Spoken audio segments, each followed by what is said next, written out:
योगेन चित्तस्य पदेन वाचां मलं शरीरस्य च वैद्यकेन योपाकरोतां प्रवरां मुनीनां पतञ्जलिं प्राञ्जलिरानतोऽस्मि। योगेन चित्तस्य पदेन वाचां मलं शरीरस्य च वैद्यकेन योपाकरोतां प्रवरां मुनीनां पतञ्जलिं प्राञ्जलिरानतोऽस्मि। हम पातंजल योग सूत्र पाठ कर रहे हैं। ये 2 महीने की गैप के बाद पुनः जब प्रारंभ किया तो मैंने सोचा कि तेज़ी से थोड़ा सा जितना अभी हुआ है उसको रिव्यू कर लिया जाए, नहीं तो फिर भूल ही जाते हैं, कुछ नहीं होता है। और उसमें भी कुछ कुछ बातें इम्पोर्टेंट लेंगे, हर एक सूत्र को लेंगे नहीं। और पिछली बार मैंने कहा था कि चित्तवृत्ति निरोध जो है योग की परिभाषा, उसमें पतंजलि ने कहा है अभ्यास वैराग्याभ्याम तन्निरोधः। अभ्यास और वैराग्य के द्वारा उसका निरोध होता है। अभ्यास की बात तो हम समझते हैं, लेकिन पतंजलि ने 3 कंडीशन दी है। दीर्घ काल तक अभ्यास करना पड़ेगा, लंबे समय तक अभ्यास करना पड़ेगा। और मैंने पिछली बार कहा था कि कम से कम 12 वर्ष पे होने तक वो सिद्ध होता है। अभ्यास दीर्घकाल, निरंतर, ब्रेक नहीं होना। 12 साल तो करा है, लेकिन 3 महीने कहीं यहाँ चले गए थे, वहाँ चले गए थे, ऐसा नहीं होगा। और सत्कार पूरे लगन के साथ, विश्वास के साथ, उसमें श्रद्धा है, श्रद्धा होती है, वीर्य होती है, एकाग्रता होती है। ये 3-4 गुण उसके सत्कार के, दीर्घकाल निरंतर सत्कार के कुछ गुण जो होते हैं वो होते हैं। और इसका एक अच्छा सुंदर दृष्टांत हमको शास्त्रों में मिलता है। उसमें एक इम्पॉर्टेंट सूत्र है या श्लोक है मांडुक्य कारिका में। मांडुक्य कारिका नाम तो सुना आपने। मांडुक्य उपनिषद एक प्रसिद्ध उपनिषद है। उसमें ओम का विश्लेषण है, 12 मंत्र हैं केवल। और उसके ऊपर शंकराचार्य के गुरु गौड़पादाचार्य ने एक व्याख्या लिखी है, उसको कारिका बोलते हैं। तो मांडुक्य कारिका में उन्होंने एक बड़ा सुंदर श्लोक लिखा है, बहुत ही सुंदर। उत्सेकः उदधेर यद्वत् कुशाग्रे केन बिंदुना मनसो निग्रहः तद्वत् भवेद अपरिखेदतः। क्या है सुंदर? समुद्र को खाली करना। तो कैसे खाली करना? एक बुलडोजर ले जाओ, उसमें बड़ा बड़ा है, पानी निकालेंगे, ऐसा करेंगे? नहीं। अब दाल परोसने के एक चम्मच से नहीं, टीस्पून से नहीं। समुद्र को कैसे उलूशना? कुशाग्र से, कुश की घास से एक एक बूंद उसको निकालना। अब सोच लीजिए। तो कहते हैं कि चित्तवृत्ति निरोध जो है, मन इतना चंचल है, मन एक सागर के समान है जिसमें सदा निरंतर लहरें उठती रहती हैं, विचार उठते रहते हैं। उनको शांत करने के लिए वो मानो समुद्र को उलीचने के समान है, और वो भी कुशाग्र की बूंदी से। फिर भी आगे कहते हैं मनसो निग्रह भवेत, होता है अपरिखेदतः, बिना खेद के, बिना डिप्रेशन के कंटिन्यूसली करने के लिए हम तैयार हैं तो होता है। और उसके संबंध में 2 सुंदर कहानियाँ।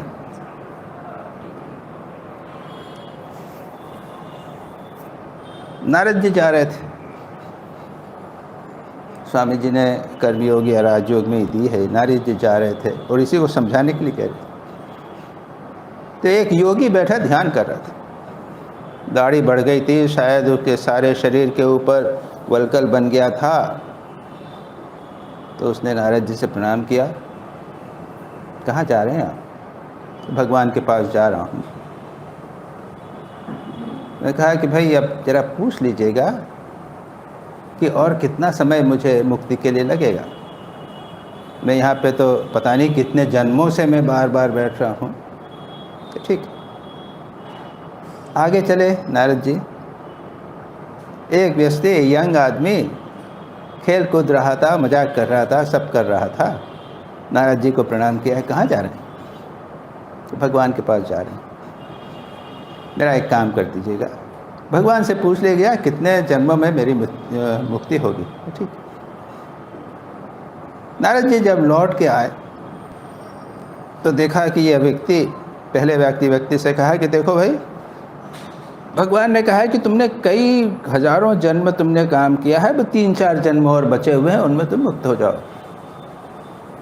कहा हे भगवान, अभी भी 3 जन्म और बाकी बचे।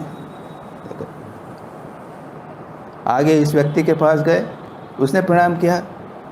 भगवान ने क्या कहा कि देखो, ये इमली का पेड़ है ना, इसके पत्ते जो हैं ना, इतने तुमको जन्म लगेंगे। इमली का पेड़ क्यों कहा? बड़ा मज़ेदार कहा है कि इमली के एक पत्ते के ऊपर फिर बहुत सारे पत्ते होते हैं। मुक्ति होगी? हाँ होगी। हाँ, वो आनंद करके, वो आनंद कर रहा, मुक्ति होगी, मेरे को कोई बात नहीं, कितने जन्म लेना पड़ेगा। उसी समय आकाशवाणी हुई, पुत्र तुम्हारे धैर्य और विश्वास के कारण अभी तुमको मुक्त कर दिया। तो ये बहुत महत्वपूर्ण बात है, धैर्य होना चाहिए, चाहे कितना भी समय लगे। वही उससे कहा, एक कुशाग्र के अग्रभाग से जल को एक एक बूंद हटाने आती तो भी तैयार है। और इसके ऊपर भी एक कहानी है। क्या हुआ? समुद्र के किनारे जो पहाड़ पत्थर चट्टान जैसी बन जाती है और उसमें फिर छेद जैसे हो जाते हैं कुछ, उसमें एक पक्षी, टिटही करके पक्षी, उसने अंडे दे दिए थे। वो टिटही पक्षी, उनका वो समुद्र के किनारे ही रहते हैं। वो एक दिन लहर आई और पक्षी जो अंडे जो है वो बह गए। अब इसको गुस्सा आया, मैंने तो समुद्र का कुछ नहीं बिगाड़ा है, तो मेरे अंडे क्यों ले गया? मैं समुद्र को सुखा दूँगा। उसने चोंच से एक पानी लेवे बूंद और फेंके, उसकी मादा भी चोंच से पानी लेवे फेंके, तो टिटही पक्षी जितने उनको मालूम पड़ा कि हाँ ये तो बड़ी गलत बात है, ये तो आज उसके अंडे लिए हैं, कल हमारे अंडे ले लेगा। और पॉलिटिकल एक्शन चालू हो गया और सब टिटही पक्षियों ने समुद्र के ऊपर धावा बोल गया, कोई यहाँ से पानी खींचे, वहाँ से पानी किए। ये बात सब जगह फैल गई। तो जितने पक्षी थे,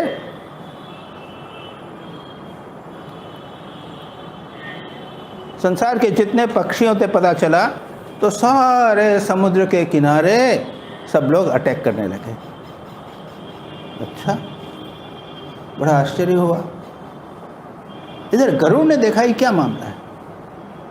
संभवतः नारद जी भी गए, उनका तुमको मालूम नहीं, तुम पक्षियों के राजा हो, तुमको मालूम नहीं कि पक्षियों के ऊपर अत्याचार हो गया है, उन्होंने एक पॉलिटिकल एक्शन पार्टी बनाई है और इतना सब कर रहे हो। तो क्या हुआ, सारी बात बताई। अच्छा, गरुड़ जी आए, एक झपट्टा मारा तो आधा सागर साफ।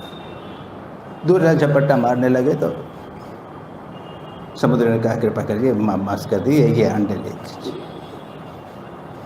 ये क्या बताता है कि साधना के जीवन में कहीं भी हताशा होने की बात नहीं है, रुकने की बात नहीं है। हताशा नहीं है तो कुछ भी नहीं कर रहे हैं, ऐसा भी नहीं, ये करना है। इसीलिए इसमें कहा दीर्घ काल तक निरंतर सत्कार के साथ, आदर के साथ में, भगवान ने कहा है, गुरु ने कहा है, ये है, मैं करूँगा चाहे कुछ भी हो जाए। इस प्रकार से इसको करना चाहिए। दूसरा हमने कहा था वैराग्य की बात। ये तो अभ्यास की बात कही, दीर्घ काल तक निरंतर लग के करना है अभ्यास। दूसरी बात है वैराग्य। वैराग्य कहा था तत्सितो अपने, ये तो हुआ तत्र सित्रो यत्नो अभ्यास सतु दीर्घ काल निरंतर्य सत्कारा सेवितो दृढ़ भूमि। वैराग्य क्या है? दृष्टानिवश्यविक विषय वितृष्ण से वशीकार संज्ञा वैराग्य। वैराग्य के विषयों से मन को हटाना, ये सामान्य बात है। वैराग्यम तद जिहासाया, इच्छा नहीं करना, जिहासा यानी त्यागने की इच्छा। दर्शन श्रवणादि भी, सुने हुए वस्तुओं के संबंध में और हमने जो देखी है उन विषयों के संबंध में हमारा आकर्षण हो जाता है, और एक बार होता है तो सारा जीवन बना रहता है, बड़ा भयानक। उसको दर्शन श्रवणादि भी अनित्य भोग वस्तुनीय, अनित्य हैं विचार करके उसको दूर करना, ये दूसरी कंडीशन है वैराग्य। और पतंजलि इसमें उसके 4 स्टेजेस, 4 लेवल बताते हैं। क्या है? यतमान, प्रवचन सुना, अच्छा लगा, अरे भाई हमको कुछ करना चाहिए, शुरू किया। धीरे धीरे मन को विषयों से हटाना। विचार की याद रखिए, वैराग्य की एक महत्वपूर्ण वस्तु है, महत्वपूर्ण उपाय है, महत्वपूर्ण उसका अंग है विचार। विचार के द्वारा वैराग्य दृढ़ होता है, नहीं तो नहीं होता। बुद्ध का दृष्टांत है, उसने तो उनके जीवन में कुछ नहीं था, पिछली बार भी मैंने कहा था। उन्होंने कुछ एक वृद्ध व्यक्ति को देखा, मृत शरीर को देखा, एक रोगी को देखा और उनको वैराग्य हो गया विचार के कारण। तो विचार के द्वारा वैराग्य नहीं होता। मैंने संभवतः आप लोगों को नहीं कहा था, मैं जब कॉलेज स्टूडेंट था, थोड़ा थोड़ा स्वामी जी को पढ़ना शुरू किया था या नहीं किया था ये भी याद नहीं है। तो उस समय एक मेरी धर्म की बहन थी, उसका एक्सीडेंट में, उसका और उसके पति का, दोनों का एक्सीडेंट में मृत्यु हो गई थी। और छोटी कम उम्र में जो होता है ना, हार्ट जरा सेंसिटिव होता है, थोड़ा प्रेम करते थे, उसको अच्छा लगता था, उसके 2 छोटे छोटे बच्चे थे। वो अचानक एक्सीडेंट, कहीं वो गए थे ओंकारेश्वर के नहीं, उधर नर्मदा के वहाँ पे गए थे, तो वो नर्मदा के पुल के ऊपर से वो बस जो है वो नीचे गिर गई, सीधी गिरी। वो सामने बैठे हुए थे, दोनों को दोनों, मृत शरीर तो नहीं, जब आए बिल्कुल हमारे आश्रम में, आपने हॉस्पिटल में आए, उसके बाद उनकी मृत्यु हो गई। अब मैं तो यंग हार्ट, उसको प्यार करता था, मुझे बहुत ख़राब लगा। इस बीच एक बार रजनीश वहाँ पर आए। रजनीश, आपने नाम सुना है? भगवान रजनीश हो गए थे हमारे ज़माने में। उस समय वो भगवान रजनीश नहीं हुए थे, ओशो भी नहीं हुए थे, वो केवल आचार्य रजनीश थे।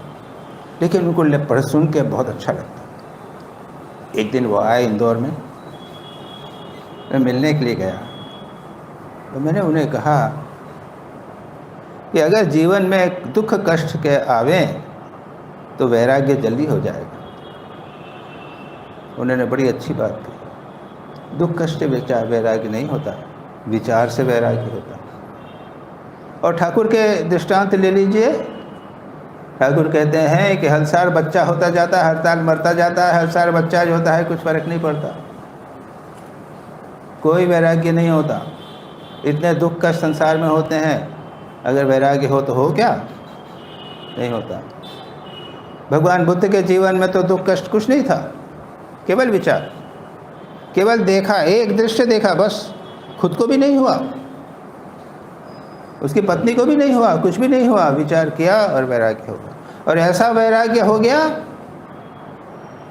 इसको कहते हैं वशीकार वैराग्य। दृष्ट अनुश्रविक विषय वृत्तिष्णस्य, दिशे हुए विषयों के प्रति, अनुभव किए हुए खाए पिए विषयों के प्रति क्या है वशीकार। क्या होता है? एक तो ये अभी मैंने कहा कि विचार के द्वारा एक एक चीज़ हमने छोड़ी। अरे भाई छोड़ना है तो पहला है यतमान, प्रयत्न कर रहे हैं हम वस्तुओं को छोड़ने के लिए, कुछ कुछ छोड़ दिया।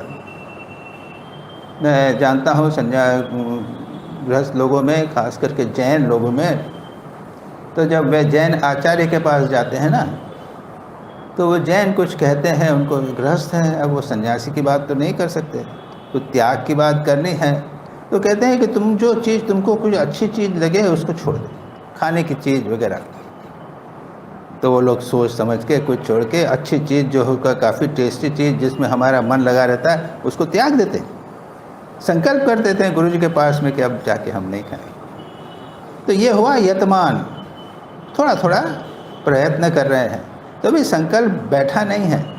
ये सुपरफिशियल थोड़ा सा है, छोटा सा, उससे क्या होने वाला। अरे कुछ तो करो, गृहस्थ हैं, इससे अधिक क्या करें। दूसरा व्यतिरेक, कुछ विषयों के प्रति वैराग्य हो गया है। अब घूमने फिरने की, सीन्स देखने की, टीवी देखने की इच्छा अब नहीं रही, देखने की चीज़ों पे से वैराग्य हो गया। लेकिन टेस्ट है, खाने का टेस्ट चलो।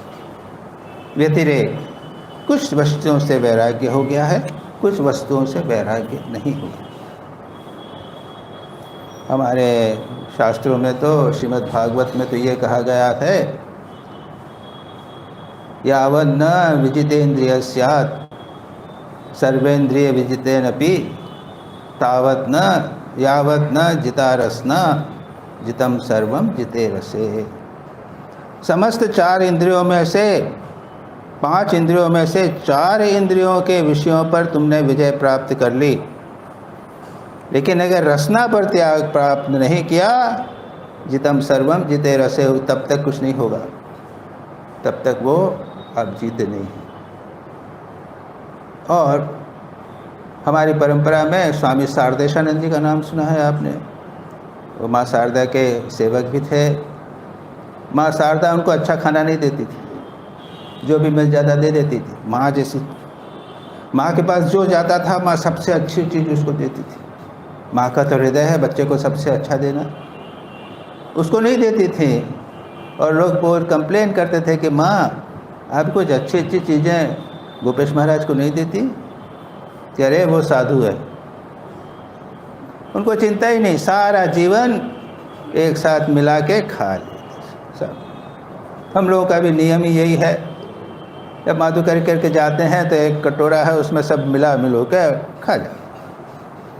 तो मैंने एक दृष्टांत दिया कि वैराग्य जो है इंद्रिय विषयों के संबंध भी है, उसके साथ नाम यश भी है।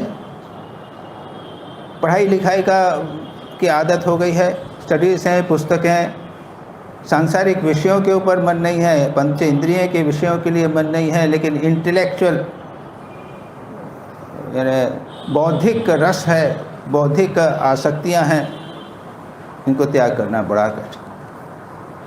तो ये मैंने कहा यतमान, उसके बाद व्यतिरेक, कुछ विषयों पे मन हट गया है। एक इंद्रिय, फिर कहते हैं कि बाहरी विषयों से, इंद्रियों के विषय से मन हट गया, लेकिन इंद्रियों में, एक इंद्रिय में मन थोड़ा सा अटका हुआ है। और चौथा है वशीकार, पूर्ण रूप से वशीकार। विकार है तो सत विक्रियन्ते न चेतांसि येषां स एव धीरः। कुमार संभव कालिदास का, उसके अंदर ये श्लोक आता है। यह है शिव जी के संबंध।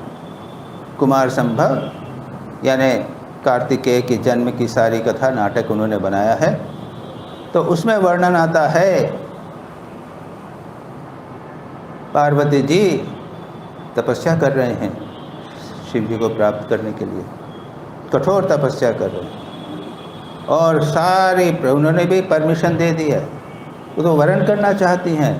अब पता नहीं कल प्रलोभन करती होंगी या नहीं करती होंगी, हमेशा साथ में रहती हैं। उस पर उन्होंने कमेंट करते हुए, और भी बहुत सारे सुंदर सुंदर श्लोक हैं, वो कहते हैं कि विकार का कारण, मन में आसक्ति, भोग, आकर्षण, तृष्णा की उत्पत्ति का कारण होते हुए भी जिसके मन में विकार उत्पन्न नहीं होता, वह है विकार होते हुए सचेतन से, ये वह व्यक्ति धीर है।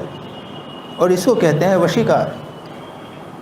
जो व्यक्ति समस्त विषयों के बीच में भी रहकर मन में वैराग्य की कमी नहीं होती, वह है वशीकार। और उसमें हमारे कुछ बहुत अच्छे दृष्टांत, 2 दृष्टांत में कहता हूँ। एक है जैन आचार्य स्थूलभद्र का।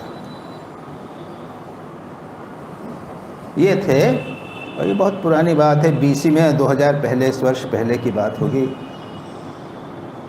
पाटलिपुत्र जो है अपना पटना, यहाँ पे राजा आनंद का राज्य था और उनके प्रधानमंत्री थे शक्टाल। उनके 2 पुत्र थे और 7 कन्याएं थी। 2 पुत्र, एक थे स्थूलभद्र बड़े वाले और छोटा था श्रेय। अब प्रधानमंत्री का पुत्र प्रधानमंत्री होगा, एक चलती थी परंपरा। और तो स्थूलभद्र को ट्रेनिंग देना पड़ेगा, इसको सब चीज़ें जानना चाहिए। प्राइम मिनिस्टर यानी वो आर्ट साइंस भी जाएगा, म्यूज़िक भी जानेगा, नृत्य कला उसको सारा समझना चाहिए, सब करना चाहिए। तो अनेक अनेक ट्रेनिंग उसको शुरू में करनी थी। तो एक बार उनको एक एकेडमी में भेजा गया, आर्ट्स एकेडमी। और ये एकेडमी एक अत्यंत सुंदर कन्या कोशा वो चलाती थी। वो खुद एक्सपर्ट थी कई आर्ट्स में, संगीत, नृत्य इत्यादि में। और कथा इस प्रकार की आती है कि कोशा, जब ये स्थूलभद्र कोशा के यहाँ गए तो दोनों एक दूसरे को देखकर एक दूसरे के मोहब्बत में, प्रेम में पड़ गए। और स्थूलभद्र 12 वर्ष तक कोशा के यहाँ पे रहे। इधर कुछ षड्यंत्र तो होते ही रहते हैं। शक्टाल की मृत्यु हो गई, उनके पिता की मृत्यु हो गई, या मार दिया होगा, जो भी होगा। राजा नंद ने उसको कहा, उनके पुत्र को, श्रेयंक को, कि तुम बनो, प्राय प्रधान मिनिस्टर बनो। कि मैं क्या, मेरे पिता पुत्र, मेरे भाई, बड़े भाई तो जीवित हैं। तो क्या हमको तो मालूम नहीं। तो क्या, हाँ कहाँ पे हैं? तो कोशा के यहाँ पे हैं, लाओ उसको मैसेज आया कि राजा ने बुलाया। अब बेचारे घबराए कि मैं तो सब जानता ही नहीं था, क्या हो गया? तुम्हारे पिताजी की मृत्यु हो गई, ये भी नहीं मालूम। पूरा मन उसमें लगा। लौट कर आए, सारी बात मालूम हुई। राजा ने कहा कि प्रधानमंत्री बनना है तुमको, मतलब सोचने को समय दीजिए। ठीक है, जाओ। वो एकांत में चले गए, सोचने लगे। याद रखिए, तब तक उनमें वैराग्य हो चुका था। और उन्होंने कहा कि भाई कोशा वगैरह तो हो गया, संसार तो मेरा कुछ नहीं है। अभी ये राज्य में पढ़ने में तो सारा मेरा संसार समाप्त हो जाए। दिन भर किसी न किसी प्रकार की चिंताओं में लगा रहूँगा मैं, कुछ भी नहीं होगा ना बाबा। उनको वैराग्य हो गया था। राजा के पास गए। अब राजा और कोई काम यदि होगा तो स्वीकार नहीं करेगा, लेकिन उन्होंने कहा कि मैं साधु होना चाहता हूँ। अब इसमें राजा कुछ नहीं कह सकता। ठीक है, जाओ। इतनी बड़ी जिम्मेदारी यदि छोड़ते हो तो उससे श्रेष्ठ उच्चतर चीज़ होनी चाहिए। वो कहा कि मैं साधु होना चाहता हूँ। ठीक है। अब जा रहे थे वो, तो राजा ने ऊपर से देखा, किधर जाता है, देखें तो बाहर जाता है कि संसार में जाता है, कोशा की तरफ जा रहा है या उधर जा रहा है। बन गए, साधु बन गए। साधु महाराज के पास में गए, संन्यास ले लिया। अब चातुर्मास आया। चातुर्मास आता है ना, 4 महीने तक कुछ आपको संकल्प करके रहना पड़ता है। और जैन धर्म में ऐसे ऐसे संकल्पी अच्छे प्रबल सन्यासी हुआ करते थे। एक सन्यासी ने कहा कि मैं शेर की गुफा के सामने 4 वर्ष रहूँगा, 4 महीने रहूँगा। तथास्तु, ठीक है, करिए। दूसरे ने कहा कि मैं जहरे सांप के मुंह के बाम्बी के सामने अपने वहाँ पे रहूँगा। ठीक। तीसरे ने कहा कि मैं 4 महीने एक दीवार के ऊपर में रहूँगा। ठीक। और स्थूलभद्र ने कहा कि मैं 4 वर्ष कोशा के यहाँ पे रहूँगा। तथास्तु, जाओ, स्वीकार कर लिया। जब ये कोशा के पास पहुँचे तो कोशा तो कह रही थी कि मैं जानती हूँ, वो तो उनके बिना पागल थे वो भी, कि मैं जानती हूँ तुम मेरा बिना नहीं रह सकते हो। आ गए, आओ। ठीक है, देखो मैं साधु हो गया हूँ। जिस कमरे में हम लोग ने श्रृंगार किया है, भोग किया है, उस कमरे को साफ कर दो। बिल्कुल कुछ नहीं होना चाहिए। मैं अपना आसन बिछा के रहूँगा। तुम चाहे कुछ भी करो, मेरे को छूना मत। बस ये ठीक है कोई बात नहीं। वहाँ बैठ गए। अब कोशा तो एक्सपर्ट थी सन्यास में, भोग में एक्सपर्ट थी वो। सब प्रकार की कोशिश कर ली उनको मोहित करने के लिए, छुआ नहीं, बस गाना, बात करना, अंग प्रत्यंग बनाना, सब कुछ कर लिया। उनके मन में जरा सा भी विकार नहीं आया, किंचित मात्र भी विकार उनके मन में नहीं आया। वो हार गई, उसके जीवन में परिवर्तन हो गया। 4 महीने के बाद में जब गुरु जी के पास लौटे ये चारों सन्यासी, तो पहले 3 सन्यासी जो आए थे उनको गुरु ने दुष्कर तप प्रणाम किया। आपने दुष्कर तप किया, ऐसी ऐसी परिस्थितियों में आप 4 महीने तक रहे दुष्कर तप। और ये जब आए तो उनका स्वागत को उन्होंने 4 कदम आगे बढ़कर अति दुष्कर तप, आपने अत्यंत कठोर तप। स्वामी विवेकानंद के जीवन में, स्वामी विवेकानंद अमेरिका गए तो शिकागो पहुँचे, कहाँ रहेंगे, घूमते घूमते बैठे हुए थे कि सामने से दरवाज़ा ऊपर से खुला और मिसेस हेल ने देखा स्वामी जी को और अंदर देखा। उसके बाद में पार्लियामेंट ऑफ रिलीजन के ऑफिस में गए तो उन्होंने उनका कहा कि आपका arrangement Mr and Mrs Leon के यहाँ पे, तो उनके यहाँ चले गए, वहाँ रहने लग गए। अब मिसेस लियोन ने देखा उनको बच्चे जैसा प्यार करती थी स्वामी जी तो, और ये बूढ़ी हो गई थी, बच्चे जैसा प्यार करती थी। अब उसको चिंता होने लगी कि इतना सुंदर, इतने आकर्षण, तेजस्वी जवान युवक, और जब पार्लियामेंट ऑफ रिलीजन में जाते हैं तो लड़कियां उनके पीछे लग जाती हैं, लेक्चर के बाद में थैंक्स के पीछे लग जाती हैं। ये बेचारी माँ की तरह चिंतित हो गई। और एक दिन स्वामी जी से उसने कहा, माय बॉय, बेटा देखो यह इन लड़कियों से सावधान है ना, ये तुमको टेम्प्ट करेंगे, तुमको प्रलोभन देंगे, तुमको फंसाने का प्रयत्न करेंगे, सावधान रहना। स्वामी जी बहुत खुश हुए, आंखों में आंसू आ गए कि विदेश में भी एक ऐसी महिला है जो मेरा कल्याण सोच रही है। उसके हाथ पे फेरते हुए कहा कि मदर, ये सत्य है मैं कि भिखारी हूँ, सन्यासी हूँ, भिक्षा मांग के मैंने खाया है, लेकिन मैं राजा रजवाड़ों में भी रहा हूँ, राजाओं के यहाँ पे रहा हूँ, और सारी रात सुंदरियाँ मेरे को पंखा चलती रही। और फिर जो सेंटेंस कहा था, I am used to temptation, मैं तो ये जो है टेम्पटेशन जो है, ये जो प्रलोभन है, ये मैं जानता हूँ, आदी हूँ, मेरे को कुछ उनसे फर्क नहीं। एक और बात हुआ था, अमेरिका की ही बात है।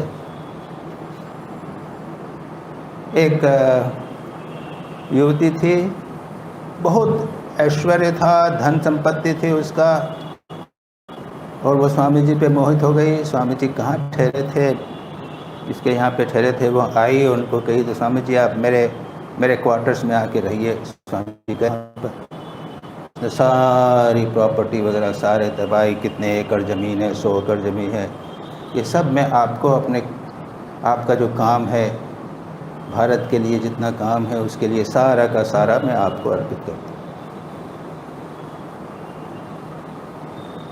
तो तुम्हारा क्या होगा? कहते हैं मैं फिर क्या करूँगी, मैं भी तो अब आपकी दासी बन जाऊँगी, मैं भी अपने को अर्पित करूँगी।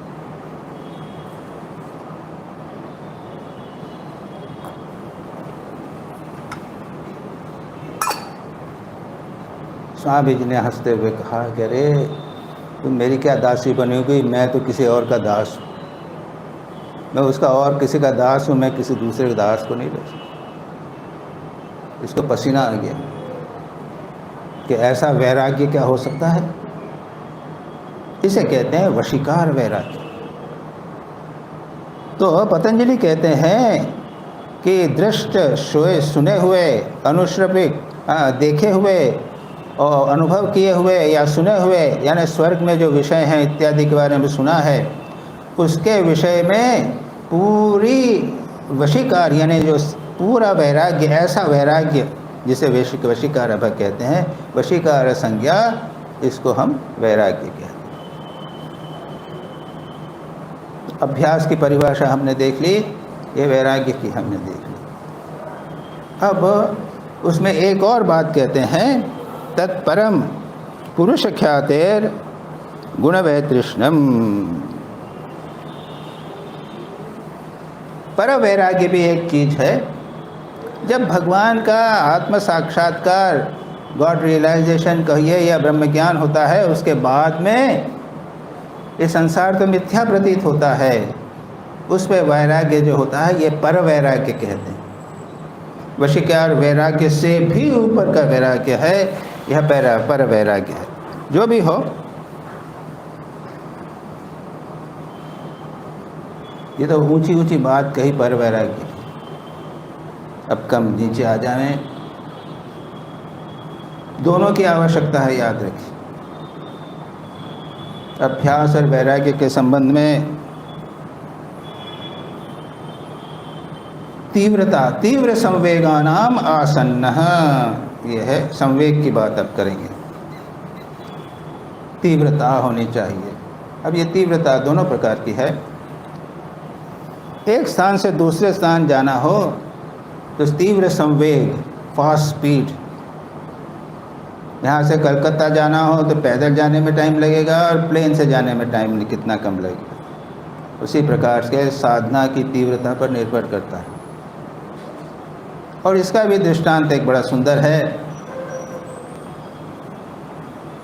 एक स्थान पर अकाल पड़ रहा था, तो नहर थी, एक तालाब था या नहर जा रही थी, तो उससे लाएँ खोद कर, नहर नाली खोद कर अपने घर में, अपने मकान खेत तक लाना था। तो दो किसान अपने अपने खेत को लगाने के लिए लग गए। तो बड़ा काम है। एक व्यक्ति कर रहा था, उसकी पत्नी ने कहा, अरे क्या कर रहे हो, कब तक खाना वाना खाओगे कि नहीं खाओगे? अरे ठहरना, अरे चलो खाना खा लो, थोड़ा आराम कर लो, फिर कर लेना। ठीक है, आ गया। आराम किया तो आराम करते रहे, उस दिन नहीं हुआ। दूसरे दिन थोड़ा हुआ, वो कभी नहर को जोड़ नहीं सका। दूसरा व्यक्ति लगा था काम करने में, उसकी पत्नी आई, अरे चलो ना, खाना कब खाओगे? कि तू चल, मैं आता हूँ। लगा रहा, थोड़ी देर बाद फिर आई, चलो ना, खाना खा लो ना। गुस्सा आया कि वो कुल्हाड़ी गरेत लेके भागने चला। पागली, समझती नहीं है, खाना नहीं मिल रहा है, मर रहे हैं, भूखे मर रहे हैं, और ये क्या कर रही है? और बेचारे डर के मारे भाग गए। चले भाग, पूरा काम किया शाम तक, खोदते खोदते खोदते, उसके बाद में लहर जब उसको नहर तक जोड़ दी, हाँ, उसको देखा, आनंद किया। उसके बाद जा, ला तेल दे, तेल लगा के स्नान करके आराम से खा के और सो। ये दीर्घकाल निरंतर तीव्रता, ये अत्यंत महत्वपूर्ण है। जैन धर्म में इस तरह की कहानी है। वैराग्य की, ये तीव्रता के अभ्यास की कहानी है, वैराग्य की भी कहानी है। एक पत्नी ने पति की सेवा कर रही थी, तेल वेल लगा रही थी, क्या कर रही थी, उसके आंखों में आंसू आया, टपक गया उसके ऊपर। क्या बात, तो रो क्यों रही है? तो मेरे भाई को वैराग्य हो गया। तो क्या हुआ? वो अपनी रानियों को त्याग रहा है। उसकी 16 पत्नियां थी, वो एक एक करके उसको त्याग रहा है। तो जोर से हंस दिया अरे ऐसे कोई त्याग होता है? 16 एक एक करके त्याग होता है। तो उसने, पत्नी ने कहा कि तुमसे तो अच्छा है, तुम तो एक दिन भी मेरे बिना नहीं रह सकते। क्या बोलती है रे, देख मैं चला। वो अपना गमछा लेके स्नान करने वाला था, उसी को लेके वो चल दिया। ये हुआ तीव्र वैराग्य। ठाकुर का बड़ा सुंदर दृष्टांत है। एक दिन गया माँ तुम्हारे दर्शन में, एक दिन भी डिफिकल्ट लग रहा।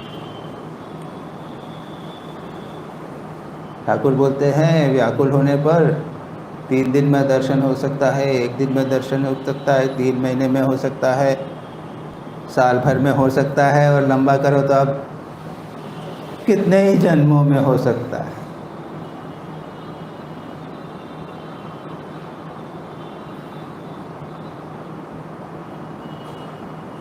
फिर बिल्व मंगल और तुलसीदास जी की कहानियाँ हैं।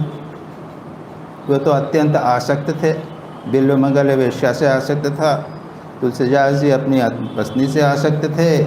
उनके जीवन में तत्काल उनकी पत्नी और वेश्या ने जो कुछ कहा उससे जीवन में परिवर्तन हो गया। ये एक रेयर दृष्टांत जिसे हम कहते हैं। अब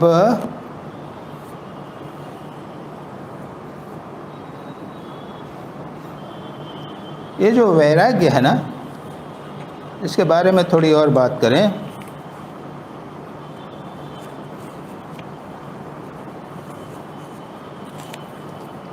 वैराग्य शतक पुस्तक है, बहुत प्रसिद्ध है, भर्तृहरि की है। उन्होंने 3 शतक लिखे हैं, नीति शतक, वैराग्य शतक और श्रृंगार शतक। वो एक राजा थे, उनके बाद में उसके जीवन में परिवर्तन हुआ, और वो भी मज़ेदार घटना है, वो भी वैराग्य की घटना है। उनको एक अमृत फल मिला, जो खाएगा वो अमर हो जाएगा। उन्होंने ये अमृत फल किसको दिया?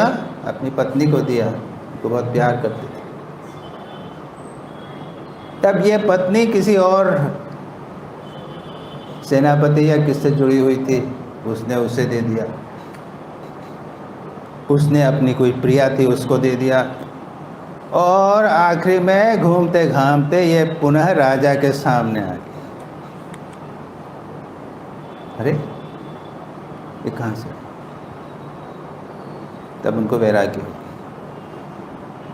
राजा भर्तृहरि के ऋषि भर्तृहरि हो गए, और उसके बाद में उन्होंने वैराग्य शतक में लिखा। वो श्रृंगारिक है, बड़ा सुंदर है, अलग अलग भावनाएं हैं। जैन धर्म में जैसा हमने कहा वैराग्य की भावनाएं होती हैं, विचार, इसको हम कहते हैं विचार भावना। उदाहरण के लिए कई भावनाएं हैं। एकांत भावना लीजिए, इसकी कहानी है, एक राजा की कहानी। उसको चर्म रोग हो गया था, और वैद्य ने कहा था कि तुम्हारे सारे शरीर पर चंदन लगाना पड़ेगा। तो जितनी रानियां थे वो चंदन घिसने लगी, और चूड़ियां हैं खटखट खटखट खटखट खटखट खटखट खटखट हो रही थी। ओह, ये क्या खटखट खटखट हो रहा है? तो बंद करो बंद करो। रानियों को बोला, 2 चूड़ी रखी तो भी किटकिट किटकिट किटकिट हो रही है, वो सहन नहीं कर पा रहे हैं। तो उन्होंने क्या कहा कि सब हटा दो, 1 चूड़ी रखो। क्या थे भाई, सधवा हैं तो 1 चूड़ी तो रखेंगे। हाँ, अब आवाज़ नहीं हो रहा है। राजा बहुत खुश हुए, क्या बात, आवाज़ क्यों नहीं हो रहा? सारी घटना बताई। ओ, यहाँ 1 है, वहाँ खिटखिट कटकट नहीं। बस वैराग्य हो गया। तो ये एक वैराग्य के विचारों को जिसे भावना कहते हैं, ये एक प्रकार की भावना। अनित्य भावना, 12 भावनाएं हैं। मैं देखूंगा पता नहीं कितना कर सकूंगा कि नहीं कर सकूंगा। हत्या की कहानियां हैं, कुछ याद हैं कुछ नहीं याद हैं। क्या हुआ? अनित्य भावना। इसकी दो एक कहानियाँ हैं। एक कहानी है भरत की, भरत चक्रवर्ती। भरत चक्रवर्ती कौन थे? जो राजा थे वो थे किसके? नहीं नहीं नहीं, वो ये भरत नहीं, ये भरत नहीं। ये दो भरत चक्रवर्ती ये ऋषभदेव के पुत्र थे। ऋषभदेव जैन धर्म में प्रथम तीर्थंकर माने जाते हैं। उनके 100 पुत्र थे। यह भागवत में कहानी आती है, प्रारंभ में ही भागवत भारत की कहानी। अभी सुनेंगे तो आप पता चल जाए। ऋषभदेव के 100 पुत्र थे। अब ऋषभदेव ने संन्यास ले लिया, तो अब में राजा कौन बनेगा? तो पहले सबसे बड़े भरत थे, उससे दूसरे स्थूलभद्र थे ना, बाहुबली थे, और बाकी सब थे। ऋषभदेव ने जब उपदेश दिया तो उनको सबको वैराग्य हो गया, और 95 जो पुत्र थे वो सन्यासी हो गए, बचे 2।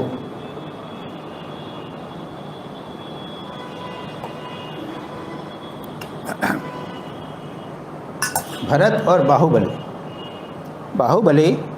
भरत सबसे बड़े थे, बाहुबली दूसरे नंबर के थे, लेकिन भरत से शारीरिक दृष्टि से सब में, बल में, सब में प्रबल थे। तो उन्होंने कहा कि मैं राजा बनूं। भरत ने कहा नहीं, मैं बड़ा हूँ। दोनों में युद्ध हुआ। जब युद्ध हो रहा था तो आखिरी में बहुत देर तक युद्ध हुआ, कुछ नहीं, निर्णय नहीं हुआ। तब भरत ने ब्रह्मास्त्र चलाया। लेकिन उसका नियम यह है कि आपका जब सगा भाई है उसके ऊपर ब्रह्मास्त्र काम नहीं करेगा। सगे माता, सगे भाई, सगे पिता इत्यादि के ऊपर ब्रह्मास्त्र तो काम नहीं किया।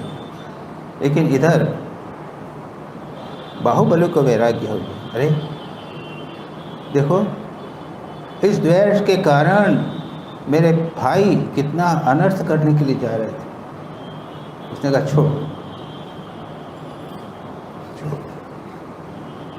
छोड़ के चले गए और कठोर तपस्या की। अब दक्षिण भारत में बाहुबली की मूर्ति है ना, उनके हमेशा बताते हैं कठोर तपस्या में वो निरत हैं, वर्षों तक कठोर तपस्या की, लेकिन मोक्ष नहीं हो रहा है। अब भरत को भी आश्चर्य हुआ, तो क्या करें, इधर भरत चक्रवर्ती हो गए, जो भी हो। तब ऋषभदेव के पास गए, देखो उसके मन में तुम्हें पराजित करने का मन भाव अभी भी बना हुआ है, और ये बात थोड़ी अटक रही है। तुम जाओ, उसको प्रणाम करो, उसको विजयी बोलो, ठीक है। भरत गए, उनको प्रणाम किया इत्यादि इत्यादि, उसके बाद में उनका मोक्ष। अच्छा, ये भरत जब समय हुआ सन्यासी हो गए। सन्यासी हो गए, जंगल में चले गए, और एक बार एक हिरणी, गर्भवती हिरणी, उसके पीछे शेर आया, तो वह कूद रही थी, क्रॉस कर रही थी नदी, तो उसमें गिर गई और बच्चा पानी में गिर गया। ये भरत ने उसको उठा लिया, बस में उठाया, बड़ा किया उसमें, और आसक्त हो गए उसके अंदर। और आसक्ति के बाद जब शरीर गया तो उसके बाद क्या हुआ, वह भरत एक हिरण के रूप में जन्मे। उनको ज्ञान रहा अपना। उसके बाद अगले जन्म में उसका भी शरीर चला गया, अगले जन्म में एक राजा के पुत्र बने, लेकिन पूरा ज्ञान था कि अरे अब चक्कर में नहीं पड़ना है संसार। तो फिर करते रहे, ज्ञान था उनको। लेकिन प्रश्न ये बोल रहा था मैं कि वैराग्य की बात, उनकी पत्नी, उनके भाई, उनके जो वो थे भाभियाँ, उनको इतना कष्ट देती थी। एक बार निकल गए, और उसके बाद में वो बैठे हुए थे कहीं पे, तो एक राजा की रहुगण की सब पालकी जा रही थी। एक लोग व्यक्ति की कमी थी, तो उसको लेके जोड़ दिया। वो जा रहे हैं तो इधर उधर कर रहे हैं, तो राजा ने कहा क्या कर रहे हैं? देखो ये पक्ष पीड़ कीड़े हैं, इनको बचा रहा हूँ, इनको ज्ञान हो गया। तो वैराग्य का एक पर वैराग्य का या श्रेष्ठ वैराग्य का ये दृष्टांत हम राजा भरत में भी प्राप्त करते हैं। अब कितना टाइम हुआ कि नहीं टाइम हुआ? हो गया? हो गया, ठहरे से हो गया। बंद करते हैं। तो कहानियाँ हैं, अभी तो भावनाएं चल रही है ना, अशुचि भावनाएं करके समाप्त करते हैं। ऐसे मैं सुना चुका हूँ कई बार। हैं? मल्ली राजकुमार, ये भी तीर्थंकर है, जैन तीर्थंकर। एक राजकुमारी मल्ली, अत्यंत सुंदर, उसको वरण करने के लिए बहुत सारे राजा आए हैं, राजकुमार आए हैं। उसने क्या किया था? एक अपनी ही अत्यंत सुंदर एक सोने की मूर्ति बनाई, अंदर से खोखली, और जो भी रोज़ खाती थी उतना ही वो उसके अंदर रोज़ डाल देते थे और बंद कर देते। धीरे धीरे धीरे सब पूरा भर गया। तब तक ये राजा लोग, राजकुमार आए, सब आए, मूर्ति को देखकर अत्यंत आश्चर्यचकित हो गए। ओहो, कितनी सुंदर मूर्ति है, मल्ली से भी सुंदर मूर्ति है। इतने मल्ली वहाँ पे आई और उसको देख कर कहती है, आओ इधर आओ, इतनी सुंदर है ना। इसको ढक्कन खोल दिया, अत्यंत दुर्गंध आई। उफ! मैंने कहा देखो, इस शरीर के अंदर भी गंदी चीज़ें यही भरी, ये एक अशुचि भावना, गंदी भावना का विषय। ये तो घटना के बारे में बताई गई है। और यहाँ पातंजल योग सूत्र में मैंने डिस्कस किया है, शौच, संतोष, तप, स्वाध्याय, ईश्वर प्रणिधानानि क्रिया योग। उसके अंदर शौच की बात मैं कही थी कि संसार की सभी वस्तुएं अपवित्र हैं। ये शरीर जिसको हम कहते हैं कि ये इतना सुंदर है, कितना पवित्र है, ये नाना कारणों से, 4-5 कारण हैं। उसको स्नाप नहीं करेंगे तो बदबू आने लग जाएगी, और उसको क्या है, जो बना हुआ है, जो चीज़ है उसके अंदर से निकलता है, ऊपर से निकले, नीचे से निकले, सब गंदी चीज़ निकलती हैं। इस प्रकार कई कारणों से ये शरीर अत्यंत घृणित है, लेकिन फिर भी लोग इसको अत्यंत पवित्र, शुचि समझते हैं। अविद्या का एक लक्षण है इसमें ही होता है। तो ये एक और भावना हुई, अशुचि भावना, अनित्य भावना, जो हमने कहा अभी, अनित्य भावना, फिर एकांत भावना, और भी भावनाएं हैं जिनकी चर्चा हम अगली बार करेंगे। वैराग्य को के लिए भावना होनी चाहिए। श्री रामकृष्ण के जीवन में भावना है। नारी शरीर को देखकर कहा, अरे ये क्या है, क्षण भर हो गए, गंदा है, ये सब है, इसको स्पर्श करने से व्यक्ति संसार में पड़ जाता है। धन के लिए, कांचन, काम कंचन के लिए विचार किया, ये भावना। और भी श्री रामकृष्ण के जीवन में और भी बहुत सारी भावनाएं हैं आज के ज़माने के लिए, इसकी चर्चा हम अगली बार करें। ठीक है? ओम शांति शांति शांति। हरि ओम तत्सत्। श्री रामकृष्ण अर्पणमस्तु।